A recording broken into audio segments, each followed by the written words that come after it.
झारखंड विधानसभा चुनाव में कई बड़े राजनीतिक दलों के बीच जयराम महतो भी जोरदार चर्चा में रहे।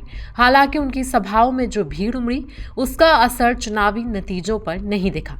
जयराम महतो खुद ही बड़ी मुश्किल से डुमरी सीट पर जीत पाए हैं, लेकिन बेरमो से बुरी तरह हार गए हैं। उनकी पार्टी के लोग तो राज्य में सरकार बनाने की बात कर रहे थे, लेकिन उनके विधायकों की संख्या डबल डिजिट भी नहीं पहुंच पाई। ऐसे में ये सवाल उठता है कि आखिरकार जयराम महतो और उनकी पार्टी से कहां चूक हो गई कि वो झारखंड विधानसभा में किंग मेकर की भूमिका से चूक गए। राजनीतिक जानकारों का कहना है कि जयराम महतो कुर्मी समुदाय से आते हैं, जो अपना सरनेम महत्वपूर्ण मानते हैं। झारखंड में तेली समुदाय और कोयरी समुदाय भी सरनेम में महत्व रखते हैं। कुर्मी समुदाय की आबादी राज्य में करीब 15% है और इस समुदाय के लोगों ने जयराम महतो का सबसे ज्यादा साथ दिया। लोकसभा चुनाव में जयराम जिस गिडी सीट से लड़े थे, वहां आने वाली 6 विधानसभा सीटों में कुर्मी जाति के वोटरों का ही निर्णायक प्रभाव था। इसके कारण जयराम महतो 3 लाख से अधिक वोट हासिल करने में सफल हुए थे। गिडी लोकसभा सीट के अंतर्गत बेरमो और डुमरी विधानसभा सीटें आती हैं, जहां जयराम ने चुनाव लड़ा।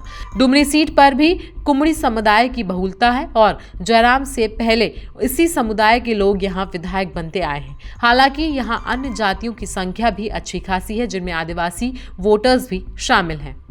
झारखंड में आदिवासी समुदाय की आबादी करीब 26% है और राज्य भर में आदिवासी समुदाय का भरोसा सबसे ज्यादा जेएमएम यानी कि झारखंड मुक्ति मोर्चा पर ही होता है। इस बार के चुनाव परिणाम में आदिवासी समुदाय ने हेमंत सोरेन और उनके गठबंधन साथियों का भरपूर समर्थन किया।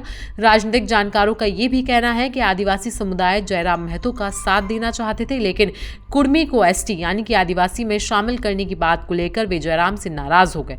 दरअसल जीएलकेएम झारखंड लघु समुदाय मोर्चा ने अपने घोषणा पत्र में आर्थिक रूप से कमजोर वर्ग की तर्ज पर कुर्मियों के लिए अलग कॉलम बनाने की बात कही थी, जिसके कारण आदिवासी समुदाय ने जयराम महतो का विरोध किया। कुर्मी को एसटी में शामिल करने की मांग पुरानी है और इसके खिलाफ आदिवासी नेताओं के बयान भी समय समय पर आते रहते हैं। राजनीतिक जानकार ये भी कहते हैं कि अगर आदिवासी समुदाय ने जयराम का साथ दिया होता तो उनके और उनकी पार्टी के चुनाव परिणाम काफी ही बेहतर हो सकते थे।